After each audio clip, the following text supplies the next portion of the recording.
Welcome back to Data to Decisions. In the previous video, we saw how we can make the column chart dynamic by controlling the number of columns based on the measure value threshold.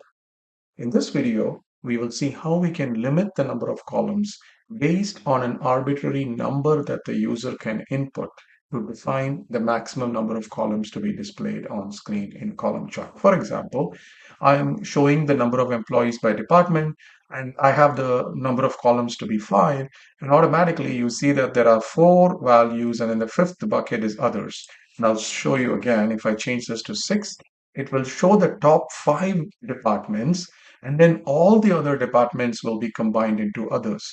I believe this is a very effective technique to keep your data visualizations meaningful and simple and take away all the noise. When you have a lot of categories with very few contribution to the total, then keeping it very concise and simple like this makes the presentation a lot easier for the user to understand and take decisions. So in this video, we will see how we can take this effect or create this effect using Excel, using some simple formulas. How can we accomplish this? Let's get started. So we start with the blank worksheet with just the raw data here on the right side. So the first thing we will do is convert it into a table. Select everything in your raw data and then hit Control plus T. That'll convert it into a table. Hit OK. There you go. And now you actually name it, name the table. I'm going to name it as data. Hit enter. And now I can write formulas referring to this table. So the first thing I want to do here is, if you think about the concept that we're going to follow, we want to find out the short list of departments which will be limited by the user input here. So I think a couple of numbers will be very helpful as we go along. The first one would be the number of departments which is in the raw data. So I'm going to use count A function. I want to pass the list of distinct department names through this. So I'm going to do unique function of the data table department name, close parenthesis. So this will give me 9. So this is the number of departments in my data. But I want the number of columns to be displayed is only 5 in the column chart.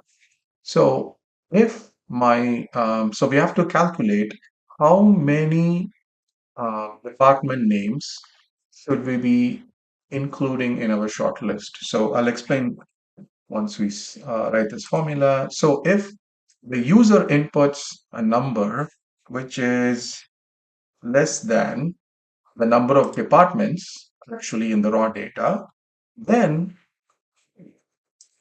take the number of columns the user inputs, subtract 1. Otherwise, just display all the departments in the raw data, except others.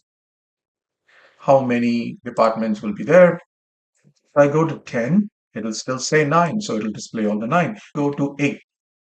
So here, even though there are 9 departments, if I tell the chart to only display 8 columns, then I need to take the top 7 departments and then everything else will go into other. So that will become the 8th column in the column chart. So I think once we see the chart, this will be helpful. But just note that this is going to help us define how many items in our list, short list is going to be. So let's write the formula for the short list of departments, which we want to plot on the chart. So I'll use the let function. I'm going to go a little bit faster on this because we covered this in the previous video. But basically, I want to know the distinct list of departments in our data. And then I'm going to count using a COUNTIF function in the raw data table. I want to count each, how many employees are in each of the departments. So I do this, Alt Enter to go to the next line. And then what do I want this function to return? I want it to return the values. So let's say, for example, sort by is a function I'm going to use. And what do I want to return? I want to know the departments, and I want to order them based on the counts of employees. And what order do I want them? In descending order. So I'm going to do -1. And let's just do this. It's not the final formula, but let's see what it comes out. It will now give me 9 departments, which is the total number of departments, and it will give it in the order of the count of employees. So IT has the most number of employees and HR has the least number of employees. So that part is working. But so far, we have not taken this into account because I'm saying only 8 is the user input. So I need to bring top seven departments, and then I need to add the others category at the bottom. So there's a lot of steps, but we're going to do it using some simple techniques. The first thing we want to do is out of the 9 departments, I want to pick. So I'm going to use the choose rows function. And then at the end, I'm going to say, which rows do I want? I want to use the sequence function. Let me use the sequence function. And then I'm going to pick this number 7, right? So let's see how it works. So now it gives me the top 7 departments. So let's say I change this to 9, it should give me top 9. If I change this to 6, it should give me the top 5. So why is it not giving me 6? That's the reason. That's the formula that we put in already to say if I put 9, it should give me 9. If I put 8, it should only give me 7. And then I will add others as the 8th column category. So we'll do that as the next step. But now we got the top 7. This is great. Now, the next step we want to do is to go to the draw data and say, match the department value, which is accounting, in our short list. Do an exact match, so do comma 0. Is I didn't lock the $C$7 as my reference. So now I get a number. So this number means if the department is in my shortlist, I will get a number. If it is not, I'll get a error. Like HR is not one of the top departments, so it gives me an error. So what I need to do is to say is error and then wrap it up with that. And now it turns it into false and true. And now HR will have true because HR department is not among the top 7 departments. Okay, so now if I can finish this formula by if this is true, then populate others. If it is not true, then give me the original department value. That's it. So now we have a new department column, and you can rename it according to your needs. I'm calling it new department, but you see this here. For HR, it'll change it into others.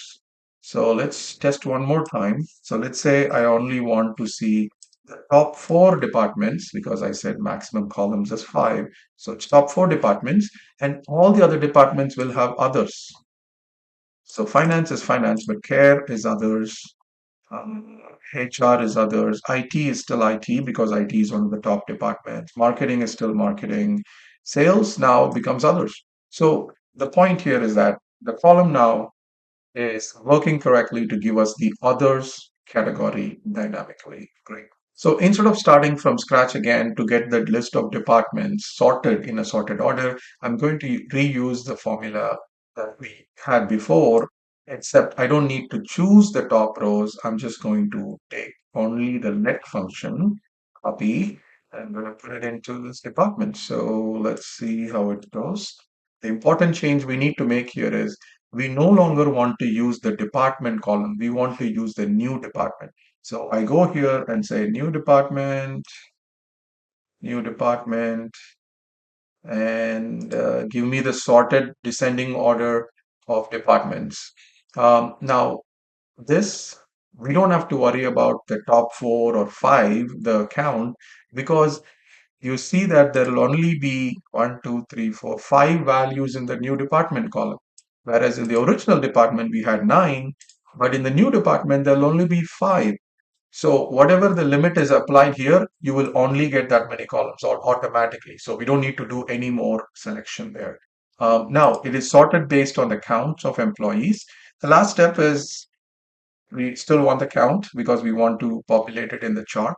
So I'm going to say count data, new department, comma, just give me, again, we've done this in the previous video, so that's why I'm going a little bit faster.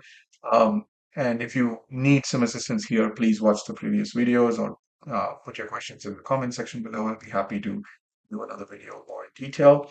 Now, we got the department and the employees. And the last part of this video is just about creating the chart, which will dynamically work.